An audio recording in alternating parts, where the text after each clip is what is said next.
weather. The environment's going to be terrific, I think, and I think it's going to be a great game.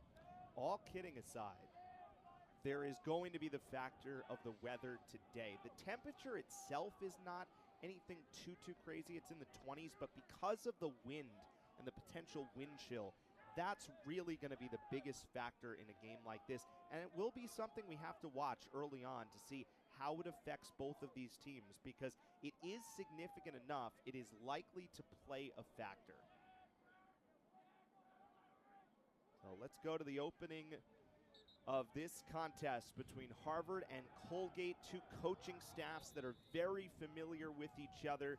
And the Raiders will be the team that starts on offense. Kyle, Patriot League selection. He's the Patriot League Offensive Player of the Week after his performance last time out. He tied a career high in goals and points, scoring 7 goals and 8 points as part of that 19-goal output that you mentioned against Albany last time out. I think Cole goes into that thought process as a coach when you have King back there as sort of what's the decision in terms of how to defend him, knowing that he can be so good in different ways. I'm surprised that Colgate is not defending behind the cage. They played that way against Albany, but they didn't have a potential first-team All-American on the field with Sam King. So I imagine Colgate will figure that out. But take a 2-1 lead here early in the first quarter of play.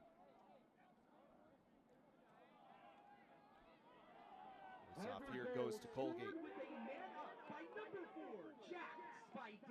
That ground ball to Harvard. Excellent pickup. They're free the other way. An aggressive job, but it goes! Oh my, what a play!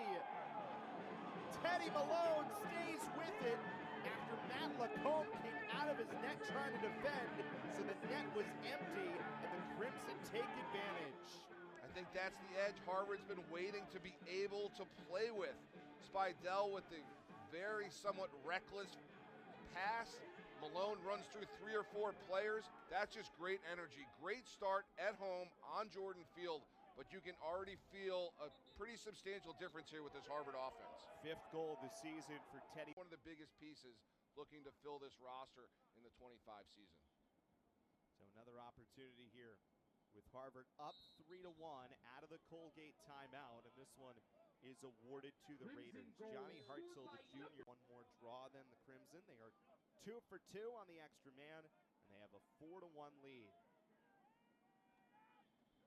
Ball gets all the way back to Lacombe. I want to apologize. 2 things that stand out: Harvard's depth on offense, Colgate's ability to hit the goal. They've been taking a lot of shots on goal. Credit Stevens so far, but as you said, the more you can get in those circumstances, that one's forced high. That's where, as you talk about, there's the pros and the cons of the 10-man ride, and we see it kind of right there as King takes advantage.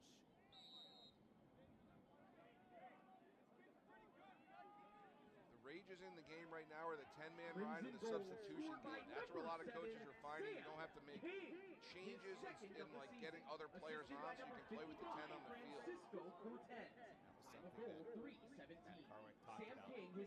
First quarter for the Crimson, a 6-2 lead.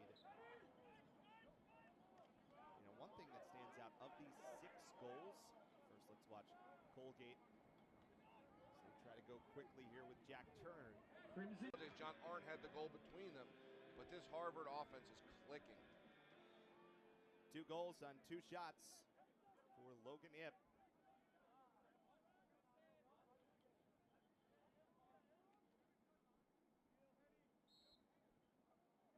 Another face-off, this time one clean by Colgate, but nearly thrown right away. His 2nd of the game and 2nd of the season. Final moments of the quarter, so it won't matter. A little bit is face-off game for both teams, and will Sam King be able to kind of run the show here uncontested a little bit behind the cage? So it's Colgate who really, you know, at this point, 2nd of the game, 4th goal of the season, and so it's now a 7-4 game. The little pieces here already early in the season are really standing out. The 10-man ride, Colgate being able to kind of dictate a little bit what they want to do on offense. Whether they're going to be able to is a completely different question, but it's also the other way. Spidell with a ton of shots on the crease. Ip with 2 goals. So nice work there on the extra man advantage there for Colgate. Another demonstration of coaching paying off. I love it when coaches earn their salary. Timeout, 2 passes, an instant goal. It's exactly what Coach Carwick wanted. Now it feels like the face-off advantage is starting to back in the game. If you face off and 10-man ride and absorb the ball on offense, you have a really good chance because you're kind of helping each other. You're helping each phase on its own. Important face-off win for Harvard.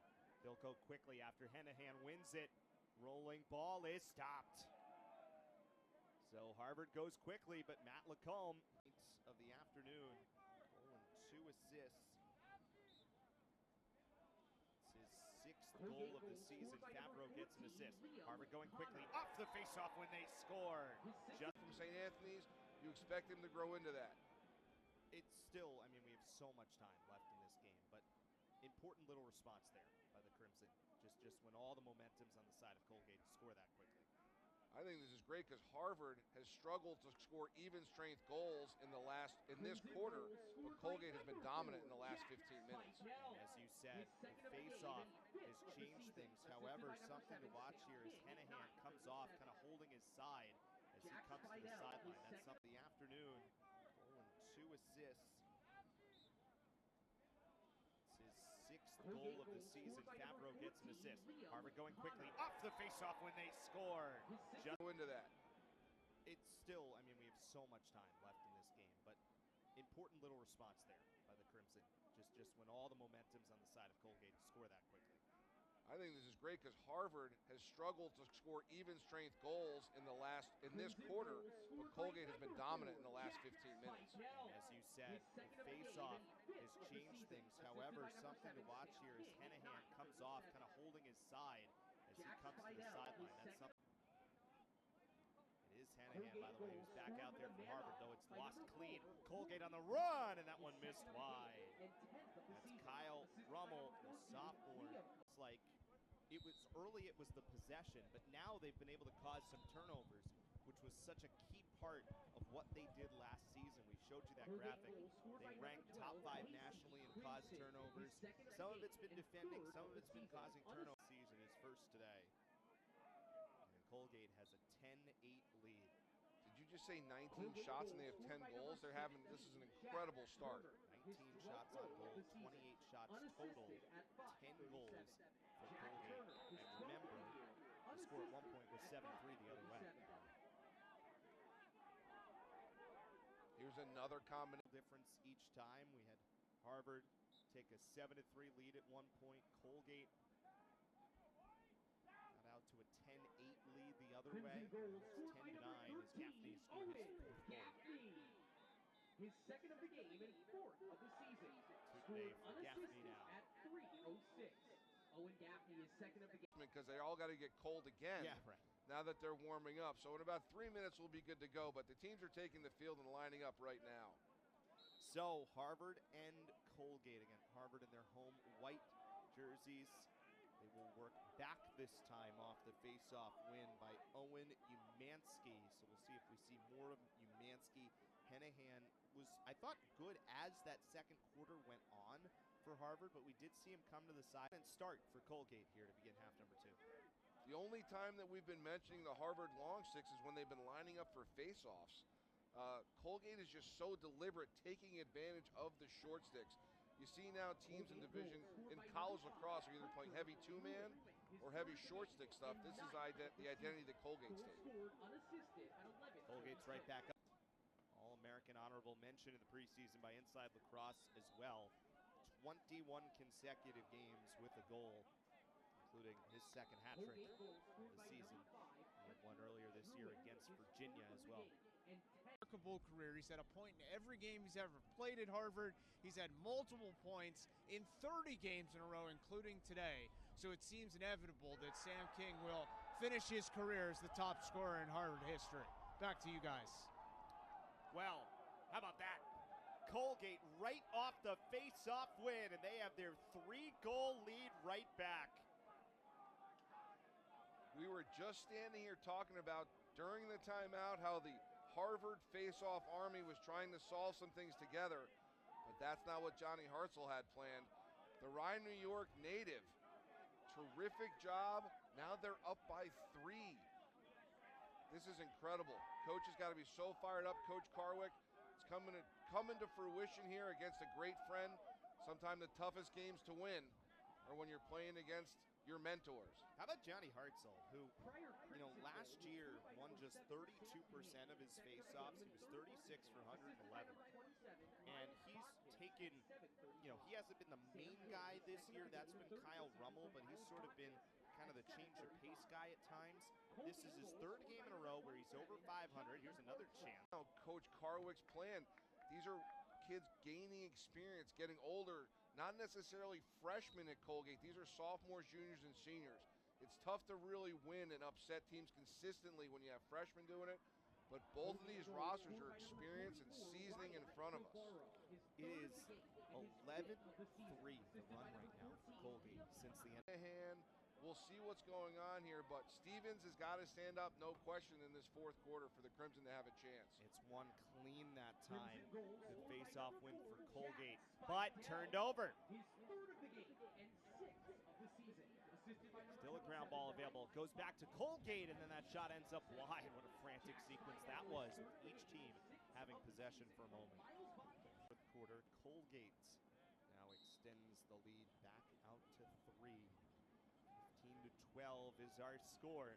Colgate looking for its biggest victory of the season. Harvard trying to get off to a 2-0 start after a ranked win on the road at Providence on number 2. So obviously that situation presented itself, but I imagine still enough time here. You're still running your regular offense at this point. Well, you can see Harvard, no one's really making the adjustments to the lead. Big time moment. Under 9 minutes, Colgate is not buckling. They refuse to get closer than 1 goal with Harvard. This is going to be a great last 9 minutes, 8:43. Colgate goal scored by number 14, Liam Connor. His Henehan again, so Harvard is trying to figure out the face-off. And now at this point, it's not trying to take that sophomore jump for Spidell. Second season as a member of the Crimson. You saw it at the end of last year. He played 10 games. He scored 5 goals in his final 5 games. 6 goals total. It's really starting to pay off here as we've seen early in the season. That is turned over, but Stevens. Not sure when we last said 2 goals in a row by Harvard. It's a clean win for Colgate. Can they go quickly? They take advantage. What a job. And it's Rory Connor, the beneficiary on the back end. Face-off game. Face-off win, right? Game. Yep. Wow, what an immediate thing. Harvard's clawing and fighting for everything they can do. Look at that behind the back to the doorstep, right to the front of the goal. Stevens, very little he can do. That's fundamental lacrosse, and Colgate is just really clicking right now. When they're giving it, they're taking it. That face-off, it was an advantage for Colgate early. It's not statistically anymore. 18 for Colgate, 17 wins for Harvard. But they've had a couple of those with Rummel just going straight downhill, and he is the one who starts that. He deserves a hockey assist somewhere out of that, but he gets the face-off win. Rory Connor gets the goal, and Colgate has a 3-goal lead once again, and on possession. Harvard 16-8. It's been amazing. The turnaround from 7 to 3, it's been a violent reaction. At this point,